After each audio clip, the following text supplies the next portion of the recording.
continued viewership. Before we begin, tell us, where in the world are you watching from?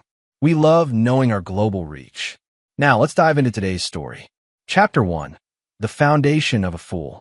Robert Bobby Kellerman had always believed that love was measured in sacrifice. At 52, the soft-spoken contractor had built his life around this principle, constructing not just houses, but a family that he thought appreciated his unwavering dedication. His calloused hands, weathered from decades of honest work, had provided everything his wife Linda and son Travis ever wanted. The Kellerman family lived in Millbrook Heights, a middle-class neighborhood where Bobby's construction business had earned him respect among neighbors. He wasn't wealthy, but he was reliable, the kind of man who would give his last dollar to help someone he loved.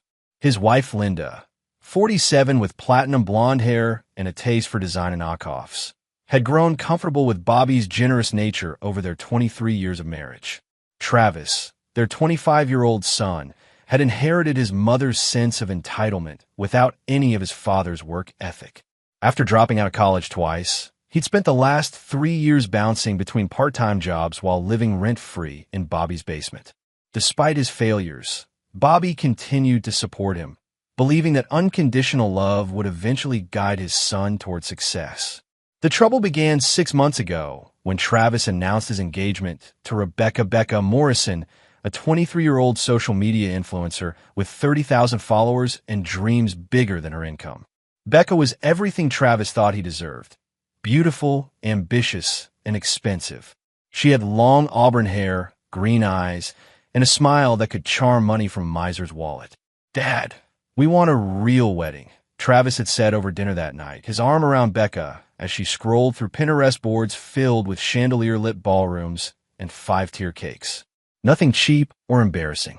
Becca's followers will be watching everything. Bobby had looked at his son's earnest face and felt the familiar tug of paternal obligation. "How much are we talking about, son?" "$35,000 should cover it," Becca chimed in sweetly, showing him photos of her dream venue. "The Grandview Manor. It's where all the influencers get married." Linda nodded approvingly. "Robert, the boy deserves a nice wedding. We can't have people thinking we're cheap." Bobby's construction business was steady but not lucrative. $35,000 was nearly half his annual profit, but looking at his son's hopeful expression, he couldn't say no. "All right," he said quietly. "I'll make it work." That decision marked the beginning of Bobby's financial fast. He cut his grocery budget to $10 a week, living on ramen noodles and peanut butter sandwiches. He canceled his cable, sold his fishing boat, and took on extra weekend jobs to save every penny. When Linda complained about their reduced lifestyle, he simply worked longer hours.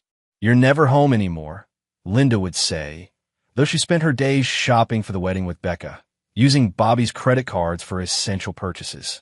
"I'm doing this for Travis," Bobby would reply, exhausted after 14-hour workdays.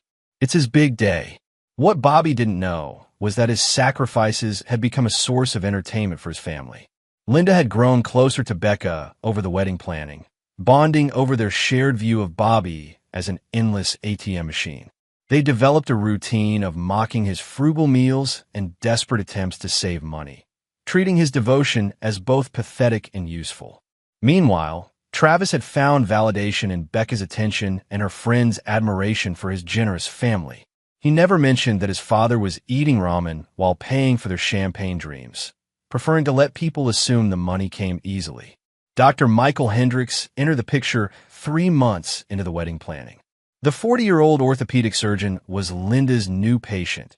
She'd started visiting his clinic for chronic back pain that conveniently required weekly appointments. Tall, distinguished, and recently divorced, Michael represented everything Linda felt she'd missed by marrying a simple contractor. Their affair began with coffee after appointments, progressed to lunch dates, and eventually became passionate encounters in Michael's downtown condo. Linda told Bobby she joined a book club that met twice a week, explaining her absences with elaborate stories about discussing romance novels with other housewives. Michael was intrigued by Linda's situation. A successful surgeon who enjoyed the finer things, he found her stories about Bobby's penny-pinching both amusing and contemptible. "Why do you stay with him?" he'd ask during their afternoons together. "He's useful," Linda would reply, admiring her reflection in Michael's bathroom mirror. "He'll pay for anything if you know how to ask." But after Travis's wedding, maybe it's time for changes. Neither Linda nor Michael realized that Bobby's neighbor, Mrs. Henderson, had been watching Linda's unusual schedule with growing suspicion. The elderly widow had always liked Bobby and noticed how thin he'd become while his wife seemed happier than ever. Chapter 2. Threads Unraveling. Bobby's dedication to the wedding became an obsession that consumed every aspect of his life. He'd wake at 4 a.m. to start work early, maximize his billable hours, and return home after dark to find Linda and Becca giggling over wedding magazines in the living room. The house always smelled of takeout, Chinese food, pizza, or Thai cuisine that cost more than Bobby's weekly grocery budget. "Dad, you look terrible," Travis observed one evening, though his tone carried more annoyance than concern. "You're embarrassing us." Becca's friends are starting to ask questions. Bobby caught his reflection in the hallway mirror. Hollow cheeks, exhausted eyes, clothes hanging loose on his shrinking frame. "I'm fine, son. Just working hard for your special day." Becca smiled, that practiced influencer smile. "Mr. Kellerman, you're so sweet. This wedding is going to be absolutely perfect.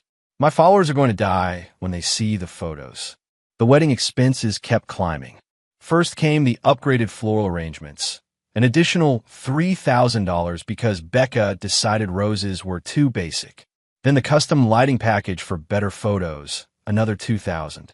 Each new expense meant more ramen dinners and longer workdays for Bobby. Linda had grown bolder with her affair, sometimes returning from her book club with the scent of expensive cologne clinging to her clothes. She'd started dropping hints about wanting more excitement in her life, mentioning divorced friends who were living their best lives and traveling to exotic destinations. "Maybe after the wedding, we should think about taking a cruise," she suggested one night as Bobby calculated their debt on his laptop. "Linda, we'll be broke for years after this wedding," Bobby replied without looking up. "Maybe when business picks up." She sighed dramatically. "You never want to do anything fun anymore, Robert. It's like you've given up on living." Meanwhile, Travis and Becca had settled into their roles as entitled royalty.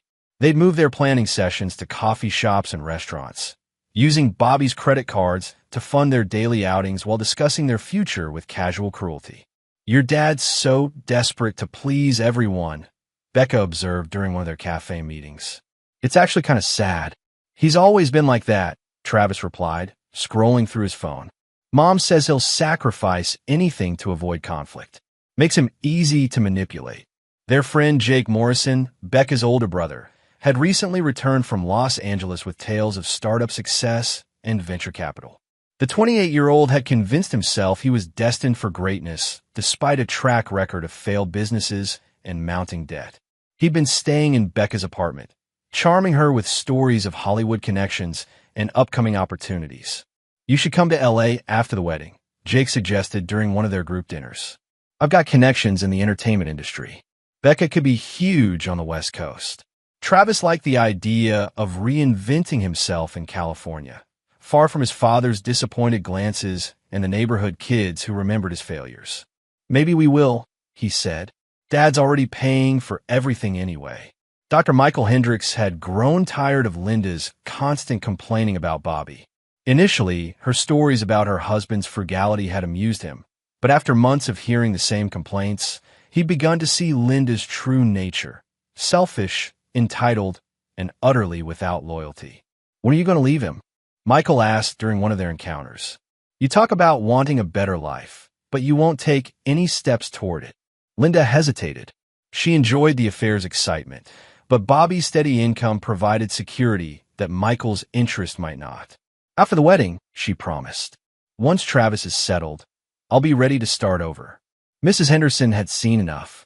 The elderly woman had watched Linda's suspicious behavior for weeks, noting the time she left and returned, the way she checked her appearance before going to her book club, and the general air of deception that surrounded her activities. One afternoon, while Bobby was at work, Mrs. Henderson made her decision. She walked across the street and knocked on the Kellerman's door. "Linda, dear," she said when Linda answered, looking slightly flustered. I was wondering about that book club of yours. I've been looking for something to do with my evenings, and it sounds wonderful. Linda's face went pale. Oh, Mrs. Henderson, it's a very specific group. We read very particular types of books. Romance novels, mostly. Very adult themes. How perfect! Mrs. Henderson smiled innocently. I do love a good romance. Where do you meet? I'd love to join. Linda stammered through increasingly implausible explanations until Mrs. Henderson smiled knowingly and left. The old woman had her confirmation. Linda Kellerman was lying about her twice-weekly absences, and poor Bobby deserved to know the truth. Chapter 3. The Sound of Truth.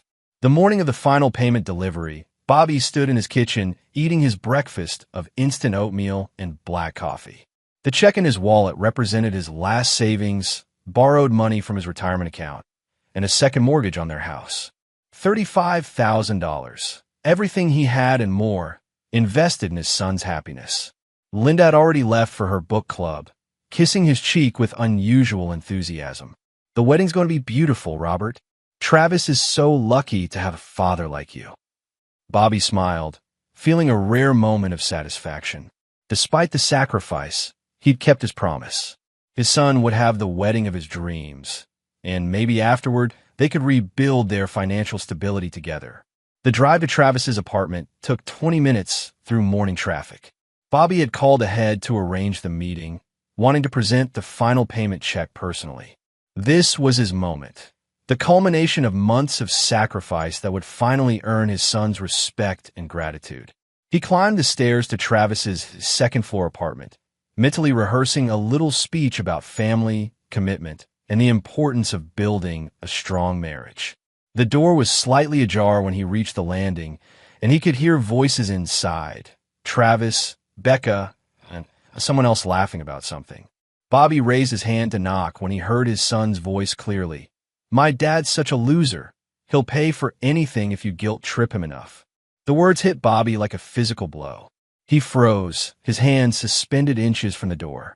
Becca's giggle followed. Your mom said he's been eating ramen for weeks just to afford our dream wedding.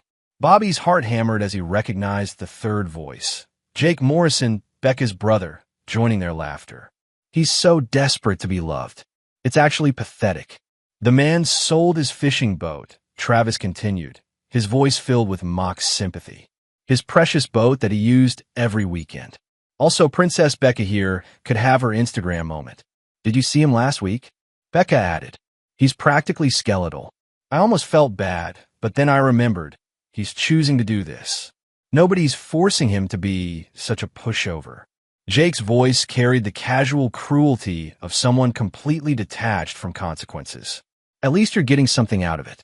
Free wedding, free money. And when you move to LA, you'll never have to see his disappointed face again. That's the plan, Travis agreed. Once we're married and settled in California, I'm done with all this small-town family obligation bullshit. Let him eat ramen for the rest of his life if he wants. Bobby felt something fundamental shift inside his chest. Not heartbreak, but something colder and more decisive. The check in his pocket suddenly felt heavy with possibility rather than obligation. He looked at the door, at these people who had built their dreams on his suffering and made a choice that would change everything. Quietly, deliberately, Bobby slipped the check back into his pocket. He turned and walked down the stairs, his footsteps silent on the carpeted hallway. By the time he reached his truck, his mind was already calculating venue contracts, catering deposits, floral arrangements, and photography packages. Everything had cancellation clauses if you knew where to look. Bobby drove directly to Grandview Manor, where the wedding coordinator, Patricia Wells, greeted him with professional enthusiasm. Mr. Kellerman, so wonderful to see you. We're all excited about Travis and Becca's big day next month. About that, Bobby said calmly, I need to cancel everything. Patricia's smile faltered. Cancel? But the wedding is in 4 weeks. We've already begun preparations and the deposits. Check the contract, Bobby interrupted, pulling out his copy of the agreement. Section 12, subsection 4. Full cancellation allowed with 48 hours notice for events more than 30 days out. I'm giving you 30 days. Patricia's face went pale as she reviewed the paperwork. Bobby had read every contract thoroughly, understanding the legal implications of each clause. "Mr. Kellerman, are you sure? The deposits were substantial." "Keep them," Bobby said. "Consider it compensation for your trouble. But the wedding is canceled, effective immediately." He spent the next 3 hours systematically canceling every vendor, every service, every detail that Travis and Becca had so carefully planned. The florist, the photographer, the caterer, the band. Each cancellation was polite but final. Bobby's contractor's reputation preceded him. These business owners trusted his word and didn't question his decisions. By evening, Bobby had dismantled his son's dream wedding with the same methodical precision he used to construct buildings. The only difference was how satisfying destruction could be when it was justified. His phone began ringing at 8 a.m. the next morning. Chapter 4. The Reckoning Begins. Travis's voice cracked with panic when Bobby finally answered his phone on the 10th ring. "Dad, what the hell did you do?" "The venue called this morning. They said you canceled everything." Bobby sat calmly at his kitchen table, eating his first real breakfast in months. Eggs, bacon, toast, and fresh orange juice. The silence on the phone stretched as Travis waited for explanation, apology, or justification. "I heard you yesterday," Bobby said finally, his voice carrying a tone Travis had never heard before. "At your apartment. You, Becca, and her brother having a good laugh about your old man." The silence deepened.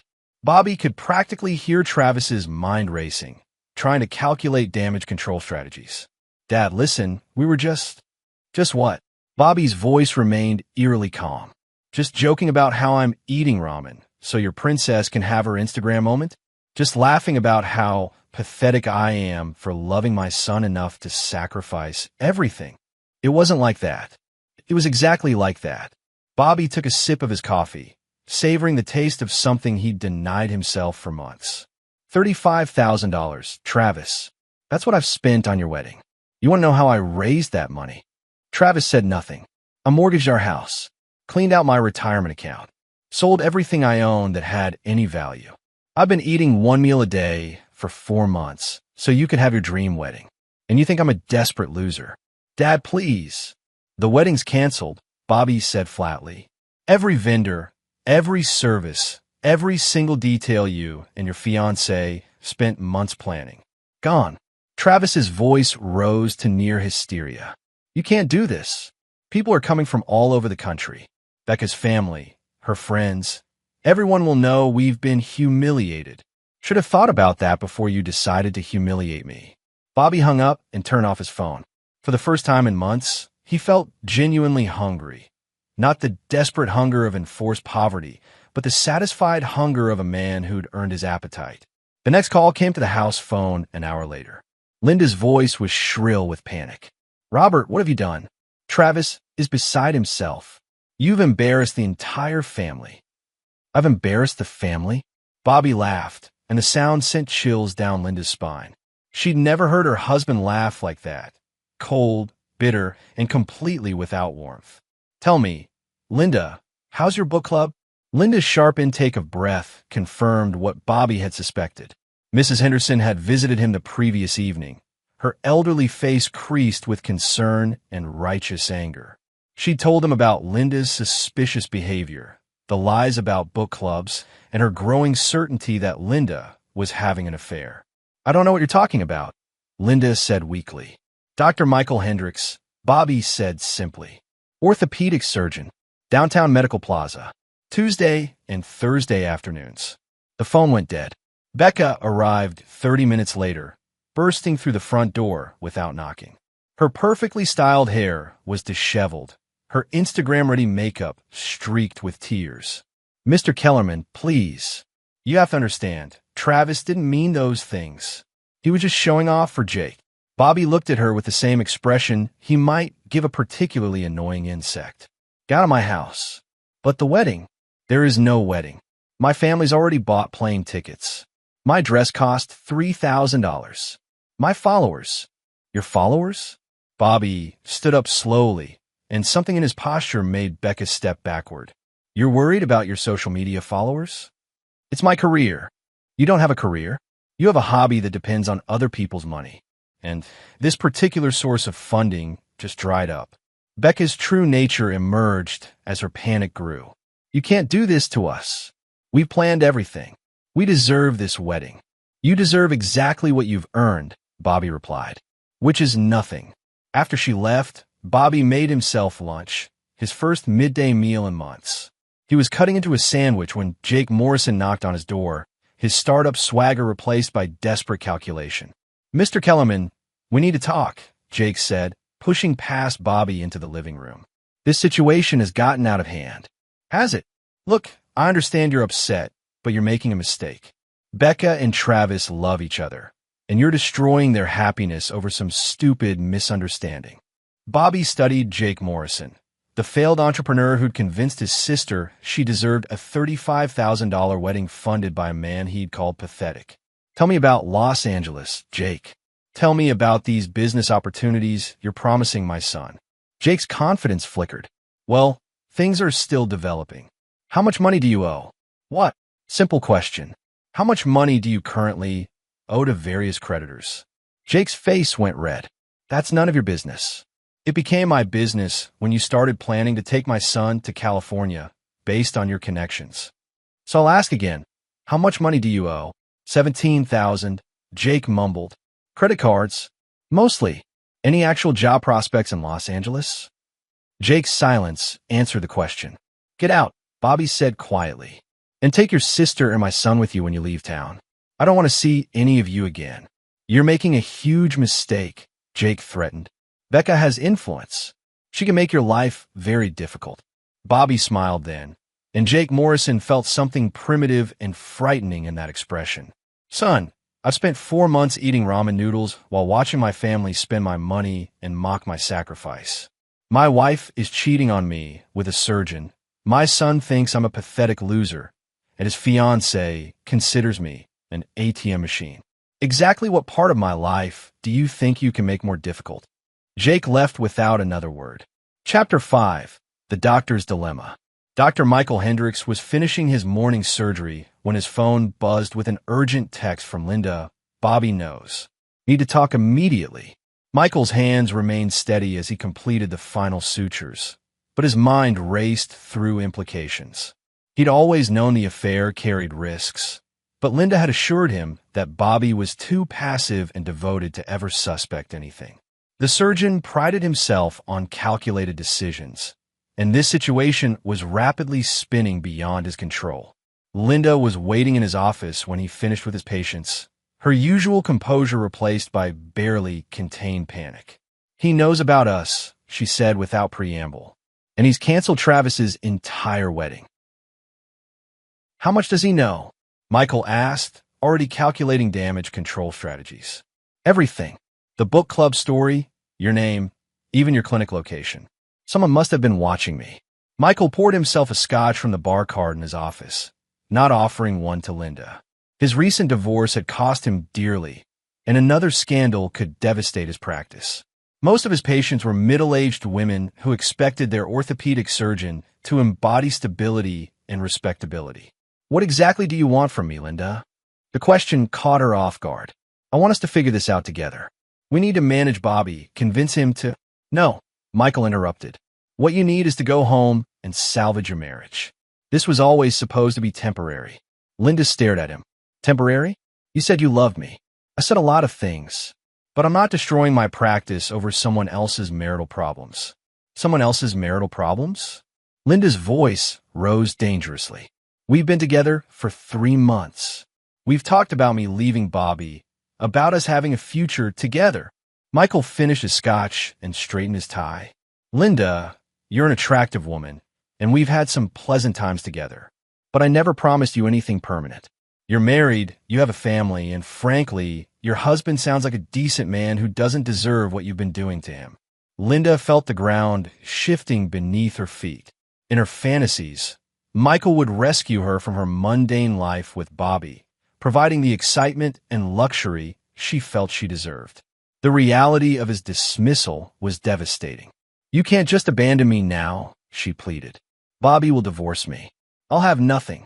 Then you should have thought about that before you started lying to your husband.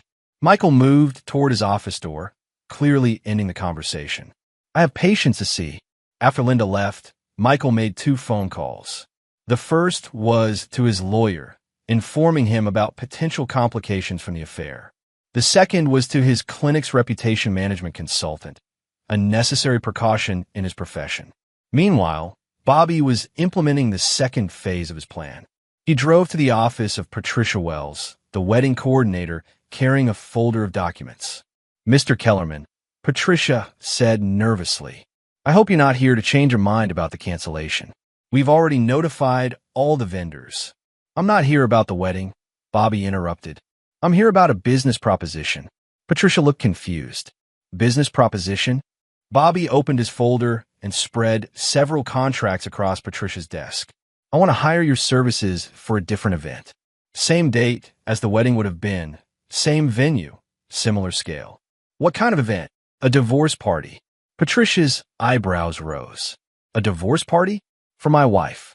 She doesn't know she's getting divorced yet, but she will soon. I want to throw her a celebration, something that will help her understand the new reality of her situation." Bobby's plan was intricate and utterly ruthless. He'd researched Linda's affair with the same methodical attention he'd given to wedding planning, documenting dates, times, and locations with photographic evidence courtesy of Mrs. Henderson's nephew, a private investigator. "I want everyone to know," Bobby continued. "Everyone who was invited to the wedding, everyone in Linda's social circle, everyone who watched my family treat me like a fool for the past 4 months. They'll all receive invitations to Linda's divorce celebration." Patricia was both horrified and fascinated. "Mr. Kellerman, are you sure about this? It seems quite vengeful." "Ma'am, vengeful would be burning down their house. This is just public education. The invitations were works of art." Bobby had hired a graphic designer to create elegant cards that looked like wedding announcements at first glance. Only closer inspection revealed the true message. "Robert Kellerman requests the pleasure of your company at a celebration honoring the end of his marriage to Linda Kellerman, whose affair with Dr. Michael Hendricks has provided the entertainment and inspiration for this joyous occasion." The details were meticulously planned. Instead of a wedding cake, there would be a divorce cake decorated with broken hearts and wedding rings. Instead of wedding favors, guests would receive small picture frames containing photos of Linda entering and leaving Michael's medical building. Instead of wedding toasts, Bobby planned to give a speech detailing his months of sacrifice and his family's betrayal. "This is quite elaborate," Patricia observed, reviewing the plans. "And expensive. I've got $35,000 that was supposed to go to a wedding," Bobby replied. "Might as well put it to good use."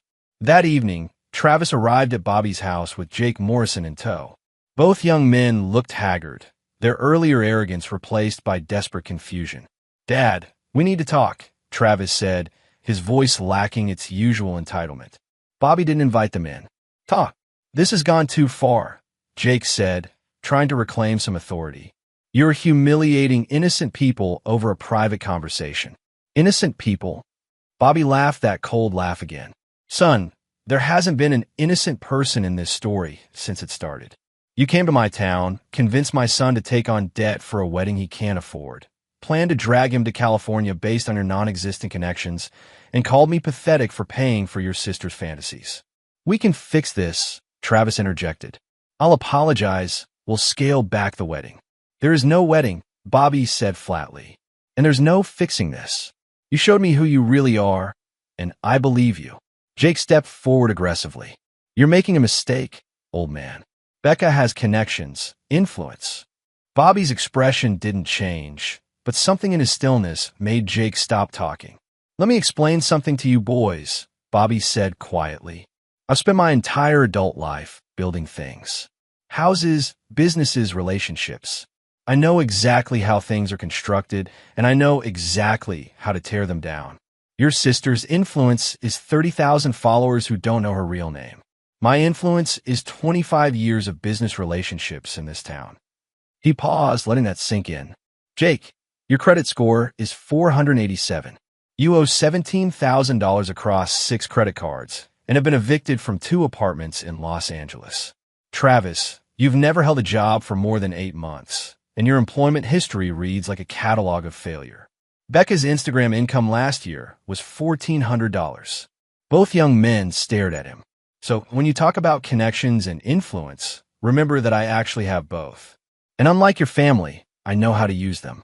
Travis tried one last appeal. Dad, I'm your son. Bobby looked at his son, really looked at him for what felt like the first time in years. No, Travis.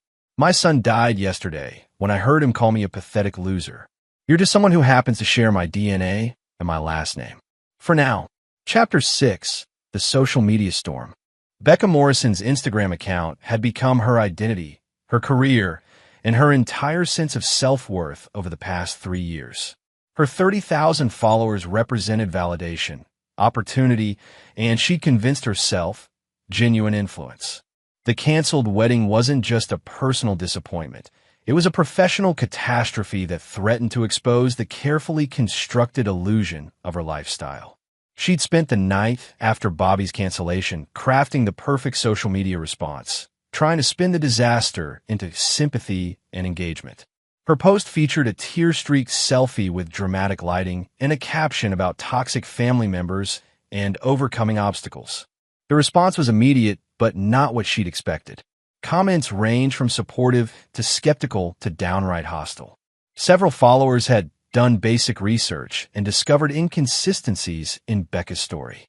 Others questioned why a woman with supposedly substantial social media income needed her fiancé's father to pay for her wedding. The situation escalated when Bobby's friend Charlie Wu, a local contractor with his own modest social media following, posted a response that went viral within their community. Charlie had watched Bobby's physical deterioration during the wedding planning and felt compelled to share the truth. Some of y'all might have seen posts about a toxic father ruining his son's wedding, Charlie wrote. Let me tell you about Bobby Kellerman. This man has been eating one meal a day for 4 months, sold everything he owned, and mortgaged his house to pay for his son's wedding. Then he overheard his son and future daughter-in-law calling him a pathetic loser for making these sacrifices. Y'all can judge for yourselves who's toxic in this situation. Charlie included photos of Bobby from 6 months earlier, healthy, smiling, proud, contrasted with recent pictures showing his dramatic weight loss and exhaustion. The post was shared hundreds of times within hours, reaching far beyond Millbrook Heights into surrounding communities. Becca watched her follower count drop by 2,000 in a single day. Worse, local businesses began distancing themselves from her brand. The boutique clothing store that had sponsored her outfits posted a statement ending their partnership. The restaurant where she'd hosted sponsored reviews quietly removed her tagged photos. Jake Morrison, meanwhile, was discovering that his sister's social media crisis was only the beginning of his problems. His landlord in Los Angeles had begun eviction proceedings, and his credit card companies were demanding payment on overdue accounts. His plan to use Travis and Becca's wedding as an opportunity to network and potentially secure investment had collapsed, leaving him stranded in a small town with mounting debts and no prospects. Dr. Michael Hendricks received his first glimpse of Bobby's true nature when 3 of his patients canceled appointments in a single morning. All 3 were wives of men who worked in Bobby's professional network, contractors, suppliers, and business owners who comprised a significant portion of the local economy. I think it would be best if I found another orthopedic surgeon, Mrs. Patterson explained when Michael's receptionist called to confirm her appointment. My husband works with Bobby Kellerman, and we feel there might be a conflict of interest. Michael initially dismissed the cancellations as coincidence, but by the end of the week, he'd lost 12 regular patients. His receptionist reported that new appointment requests had slowed to a trickle, and several referring physicians had quietly redirected their patients to other specialists in neighboring towns. Bobby hadn't made any direct threats or public accusations against Michael. He hadn't needed to. In a community where reputation was everything and business relationships were built on trust, the simple knowledge that Dr. Hendricks had betrayed a respected local businessman was enough to erode confidence. Linda found herself isolated in ways she'd never anticipated. Her social circle, largely composed of other contractors' wives and local business owners' spouses, began excluding her from their usual activities. Coffee dates were canceled, book club invitations, the real ones, stopped arriving, and conversations at the grocery store became awkwardly brief. The divorce papers arrived on a Thursday morning, delivered by a process server while Linda was still in her robe. The documents were comprehensive and devastating, detailing not only Bobby's intent to end their marriage, but also his complete financial documentation of Linda's affair. Bobby had been meticulous in his preparation. Bank records showed Linda's increased spending during the affair period, including purchases at expensive restaurants and boutique stores that far exceeded their usual budget. Phone records documented hundreds of calls and texts to Michael's number. Credit card statements revealed charges at hotels and spas on dates when Linda claimed to be at book club meetings. Most damaging was the private investigator's report, complete with photographs of Linda entering and leaving Michael's condo, detailed timelines of her activities, and sworn statements from witnesses, including Mrs. Henderson and several neighbors who had noticed Linda's suspicious behavior. Travis received his own package that same afternoon, an eviction notice from Bobby's house and a formal demand for repayment of all money provided for wedding expenses. Bobby's lawyer had structured the demand carefully, noting that since no wedding had occurred, the funds constituted loans rather than gifts, making them legally recoverable. The young man who had lived rent-free in his father's basement for 3 years suddenly faced the reality of supporting himself without any financial safety net. His part-time job at a sporting goods store provided barely enough income for basic expenses, let alone apartment rent and the debt Bobby was demanding. Becca's family situation grew more complicated when her parents drove up from Florida after hearing about the canceled wedding. Frank and Dorothy Morrison were retired middle-class people who had never approved of their daughter's social media career or her expensive tastes. $35,000? Frank Morrison asked incredulously when Becca explained the situation. You expected some man you barely knew to spend $35,000 on your wedding. It wasn't just for me, Dad, Becca protested. It was for Travis, too, and his family wanted. His family wanted him to have a nice wedding. Dorothy interrupted. They didn't want you to bankrupt them for Instagram photos.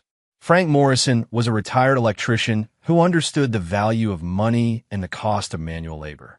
The idea that his daughter had not only accepted such an extravagant gift, but had mocked the man providing it went against everything he'd tried to teach her about character and gratitude. You're coming home with us, Frank declared. This social media nonsense is over. You're going to get a real job and learn some respect for people who work for their money. Becca's protests fell on deaf ears. Her parents had seen enough of her entitled behavior and were determined to correct course before it was too late. The final blow to Becca's social media empire came when several of her followers began investigating her background more thoroughly. They discovered that many of her lifestyle posts were staged in borrowed or rented locations, that her designer outfits were often knockoffs or heavily discounted items presented as full-price purchases, and that her claims about income and independence were largely fabricated. A local blogger with a larger following than Becca's wrote a detailed exposé titled The Influencer Illusion: How Social Media Stars Fake Their Success. Becca featured prominently as a case study in manufactured authenticity, complete with side-by-side comparisons of her claims versus reality. By the end of the month, Becca Morrison's social media career was effectively over. Her follower count had dropped below 15,000, her engagement rates had plummeted, and no legitimate businesses were willing to associate with her brand.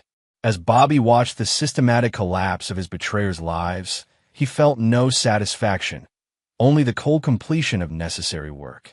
Like demolishing a building that had become structurally unsound, the destruction was thorough, methodical, and irreversible. Chapter 7: The Divorce Celebration. The invitations to Bobby's divorce celebration were delivered exactly 4 weeks after he'd canceled the wedding, arriving in mailboxes throughout Millbrook Heights and the surrounding community. The elegant cardstock and sophisticated design initially fooled many recipients into thinking they were receiving wedding announcements, making the actual message even more shocking. Patricia Wells had initially resisted Bobby's unconventional request, but his calm determination and complete financial commitment had eventually won her over. The event planning industry thrived on memorable occasions, and Bobby's divorce party would certainly be unforgettable. The venue was the same Grandview Manor that would have hosted Travis and Becca's wedding. Bobby had requested minimal decorative changes from the original wedding plan, wanting guests to recognize exactly what celebration they were attending instead. The floral arrangements remained elegant, but were now composed entirely of funeral flowers, lilies, chrysanthemums, and roses in stark white and deep purple. Instead of wedding favors, each table's setting included a small silver frame containing one of the private investigator's photographs of Linda entering Dr. Hendricks' condo. The images were tastefully composed, but unmistakably incriminating, showing Linda checking her appearance in the building's lobby mirrors and looking around cautiously before entering. The guest list was comprehensive and carefully curated. Everyone who had been invited to the wedding received an invitation to the divorce celebration, along with additional recipients from Bobby's professional network, Linda's social circles, and the broader community.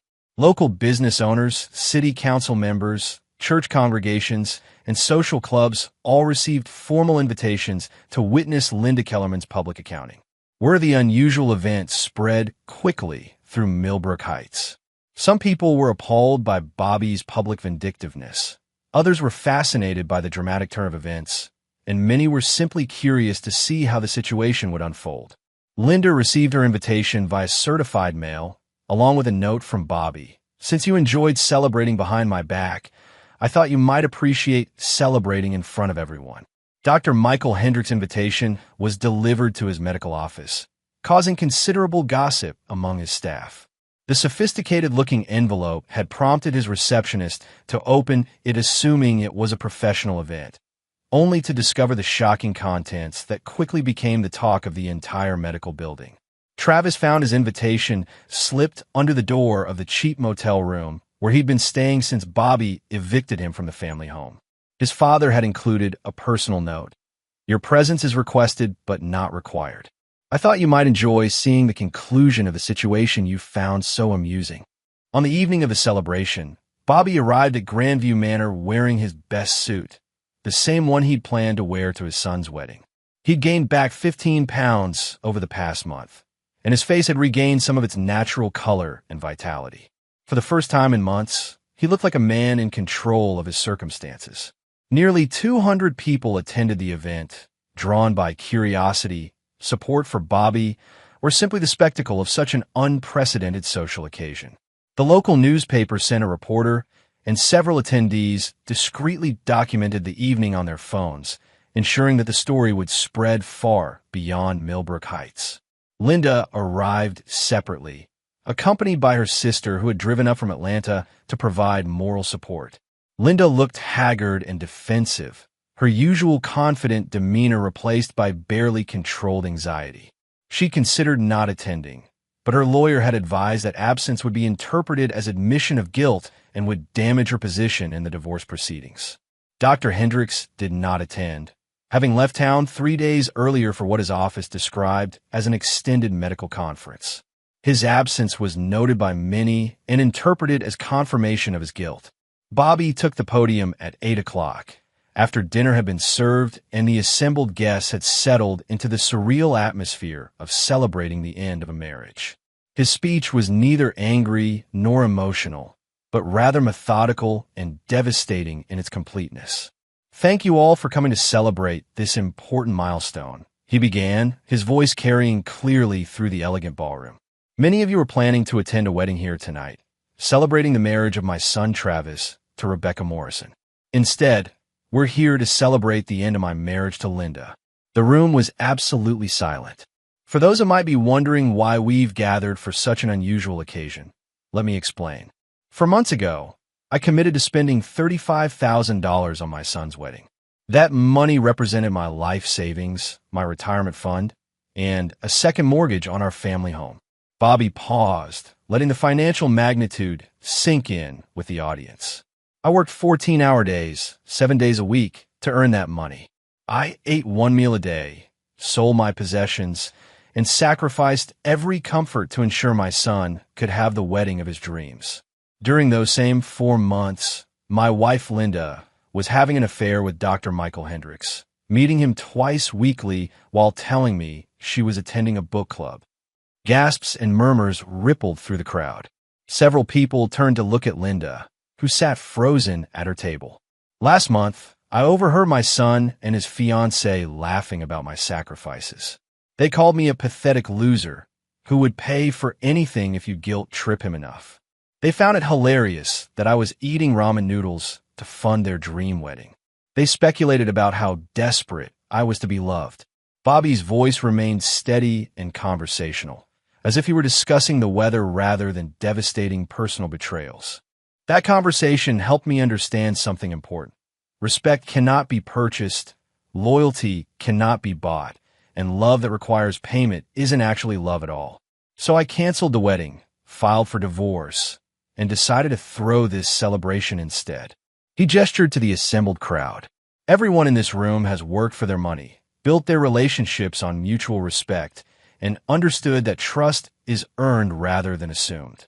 You understand the value of keeping your word, honoring your commitments, and treating people with basic human decency.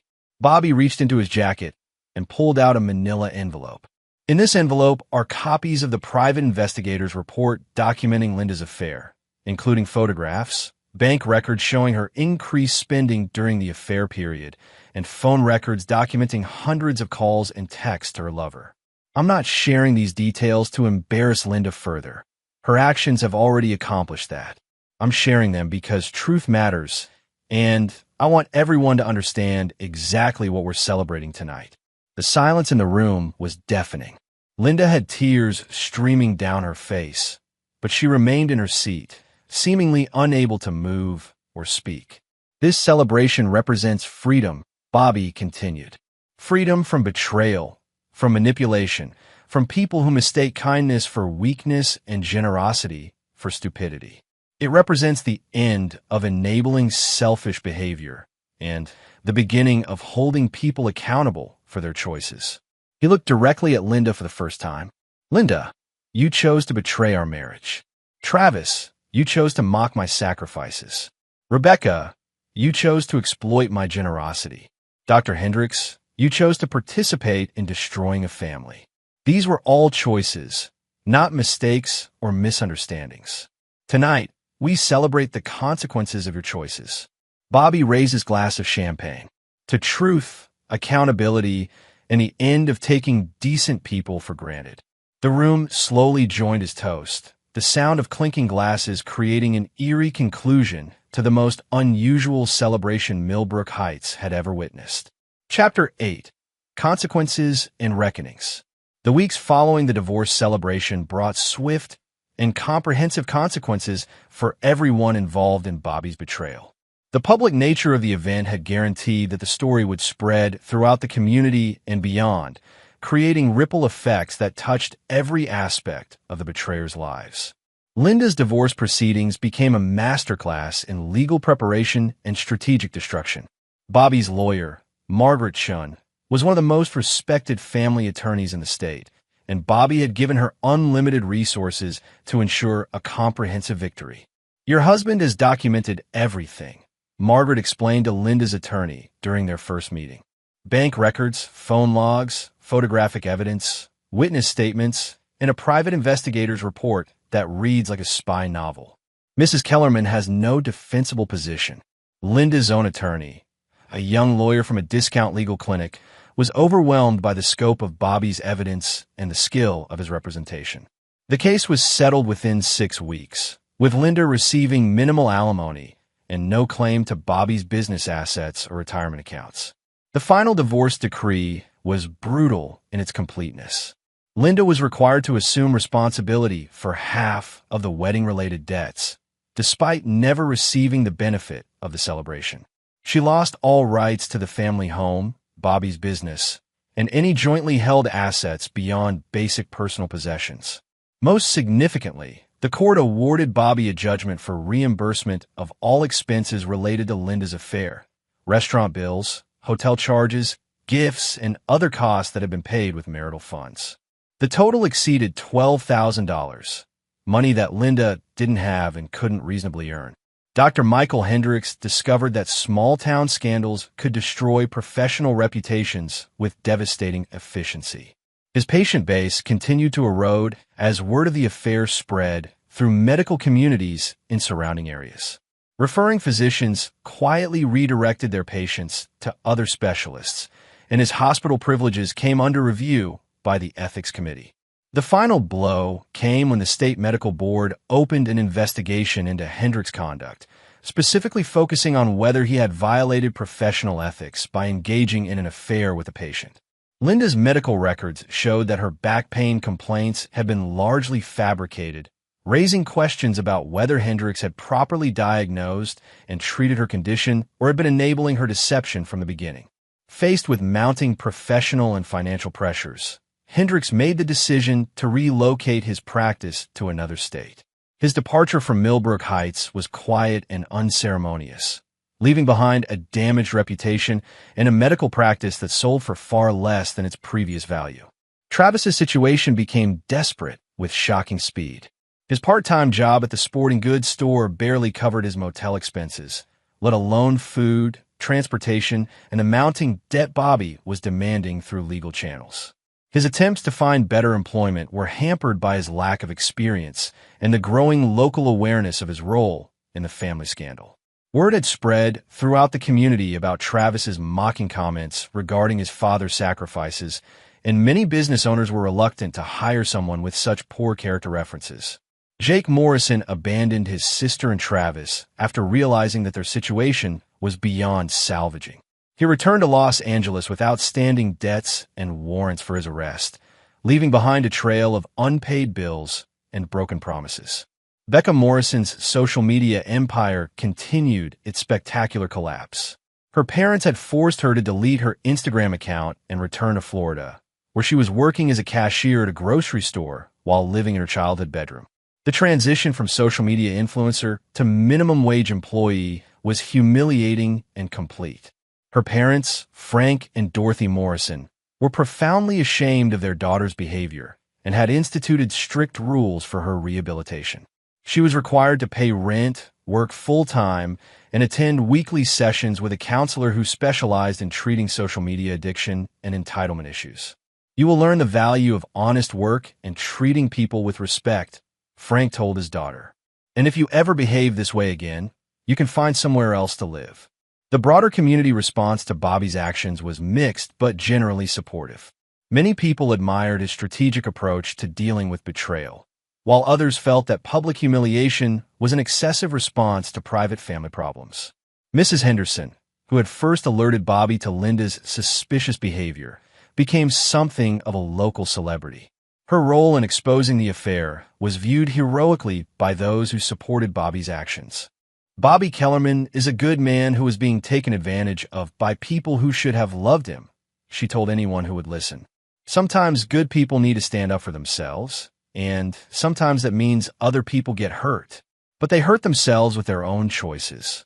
Charlie Wu, Bobby's friend who had posted the viral social media response defending him, received dozens of new construction contracts from people who wanted to support businesses that stood up for decent values. The post had been shared thousands of times and had made Charlie something of an internet folk hero. "People are tired of watching good folks get walked all over," Charlie explained to a local reporter. Bobby's story resonated because we've all seen families where one person does all the sacrificing while everyone else does all the taking. Travis made one final attempt to reconcile with his father, arriving at Bobby's house on a rainy Thursday evening. He looked thin and desperate, his usual arrogance replaced by genuine fear about his future. "Dad, please," Travis said when Bobby answered the door. "I know I messed up. I know what I said was wrong. But I'm your son. Doesn't that count for something?" Bobby looked at the young man who shared his DNA but had rejected every value he'd tried to instill. "You stopped being my son when you decided I was a joke. Being related to someone doesn't give you the right to treat them with contempt." "I was just showing off," Travis pleaded. "I didn't mean it." "Yes, you did," Bobby replied calmly. "You meant every word. You just didn't expect me to hear it." Travis tried a different approach. "What about forgiveness? What about second chances?" Bobby considered the question seriously. Travis, forgiveness isn't the same thing as trust. I might forgive you someday, but I will never trust you again. And without trust, we don't have a relationship. So that's it. You're just going to abandon your only child. No, Bobby said firmly. You abandoned me when you decided I was someone to be mocked and exploited. I'm just acknowledging the choice you already made. Travis left that night knowing that his relationship with his father was permanently severed. The young man who had grown up expecting unconditional support regardless of his behavior was finally facing the consequences of treating love as an unlimited resource. Chapter 9. New Foundations. 6 months after the divorce celebration, Bobby Kellerman stood in the morning sunlight on the deck of his new fishing boat, watching the sunrise paint the lake in shades of gold and crimson. The boat was bigger and better than the one he'd sold to fund Travis's wedding, purchased with money from Linda's settlement and his thriving construction business. The scandal had, paradoxically, been excellent for Bobby's professional reputation. Clients throughout the region sought out the contractor who had stood up for himself with such strategic brilliance, viewing his actions as evidence of strong character and reliable judgment. His calendar was booked solid for the next 18 months, and he'd had to hire 3 additional employees to handle the increased demand. Bobby's physical health had recovered completely from the months of sacrifice and stress. He'd regained the weight he'd lost, started exercising regularly, and looked younger than he had in years. More importantly, his mental health had improved dramatically once he'd stopped enabling other people's selfishness and started prioritizing his own well-being. Mrs. Henderson had become a regular companion for Bobby's morning fishing trips, their friendship deepened by her role in exposing Linda's betrayal. The elderly widow was sharp-witted and excellent company, sharing Bobby's appreciation for simple pleasures and genuine relationships. "Any regrets?" she asked one morning as they waited for the fish to bite. Bobby considered the question carefully. "I regret that it took me so long to see who they really were. I regret enabling their behavior for as long as I did. But I don't regret how it ended." Linda had moved to another state after the divorce was finalized, unable to rebuild her reputation in Millbrook Heights. Her sister had provided temporary housing, but their relationship was strained by Linda's financial dependence and continuing refusal to accept responsibility for her choices. Linda's attempts to contact Bobby had been ignored completely. His phone number was changed, his address was confidential, and his lawyer had instructions to refuse all communication attempts. As far as Bobby was concerned, Linda Kellerman no longer existed. Dr. Hendricks had successfully relocated his practice to Nevada, but his patient base remained smaller than his previous success. The medical community was surprisingly small, and word of his ethical violations had followed him across state lines. His income had dropped by more than 60%, and his professional reputation remained permanently damaged. Travis had eventually found work at a warehouse in a neighboring town, earning barely enough to rent a studio apartment and maintain basic transportation. His attempts to rebuild relationships with extended family members had been unsuccessful, as word of his betrayal had spread throughout their social network. The young man who had once planned to move to Los Angeles for startup opportunities was now working third shift loading trucks and living paycheck to paycheck. His dreams of easy success and inherited wealth had been replaced by the harsh reality of supporting himself without family assistance. Becca Morrison remained in Florida with her parents, working at the grocery store and slowly learning to live without social media validation. Her Instagram account had been permanently deleted, and she was prohibited from creating new social media profiles as part of her rehabilitation program. The transition from influencer lifestyle to normal employment had been traumatic, but Becca was beginning to understand the value of honest work and genuine relationships. Her parents reported that she was making progress, though they remained vigilant about preventing any regression to her previous entitled behavior. Jake Morrison had been arrested in Los Angeles on outstanding warrants and was serving 6 months in county jail. His startup dreams had been replaced by the reality of criminal charges for check fraud and identity theft. The charming entrepreneur persona had been revealed as elaborate deception designed to exploit other people's trust and resources. Bobby's new life was simpler but infinitely more satisfying than his previous existence as an enabler and financial provider for ungrateful family members. He joined a fishing club, started attending community events, and developed genuine friendships with people who shared his values of hard work and mutual respect. His construction business had expanded beyond residential work to include commercial projects and public works contracts.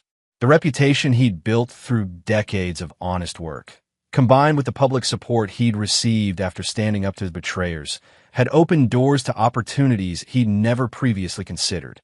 Most importantly, Bobby had learned to recognize the difference between love and exploitation, between family loyalty and enabling destructive behavior, between forgiveness and foolishness. The lessons had been expensive and painful, but they had transformed him from a victim into someone who commanded genuine respect. One evening, while reviewing blueprints for a new community center project, Bobby received a phone call from an unknown number.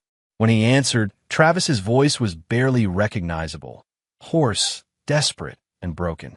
"Dad, I need help," Travis said without preamble. "I lost my job, I'm being evicted, and I don't have anywhere else to turn." Bobby listened silently as his former son detailed the cascade of failures that had brought him to this desperate point. Travis had been fired from the warehouse for attendance problems, fallen behind on rent, and exhausted all other potential sources of assistance. "I know you hate me," Travis continued, "but I'm your son. I need you to help me one more time." Bobby's response was calm and final. "Travis, you made your choice when you decided I was someone to mock and exploit. You're experiencing the consequences of that choice. I hope you learn from them, but I won't interfere with the lessons you need to learn." "You can't just let me become homeless," Travis pleaded. "I'm not making you homeless," Bobby replied. "Your choices made you homeless. The difference is important." After hanging up, Bobby felt no satisfaction in his son's suffering, but also no obligation to prevent it. Travis was an adult who had made adult decisions, and those decisions carried adult consequences. Enabling his behavior would only delay his eventual reckoning with reality. Mrs. Henderson, who had overheard the conversation during one of their regular evening visits, nodded approvingly. "Hard choices," she said simply, "but necessary ones." Bobby poured himself a scotch and settled into his comfortable chair, looking out at the lake where he'd been fishing that morning. The house was quiet, peaceful, and entirely his own. No one was mocking his generosity, exploiting his love, or treating his sacrifices as jokes for their entertainment. For the first time in decades, Bobby Kellerman was surrounded only by people who respected him, valued his friendship, and treated him with the dignity he'd always deserved.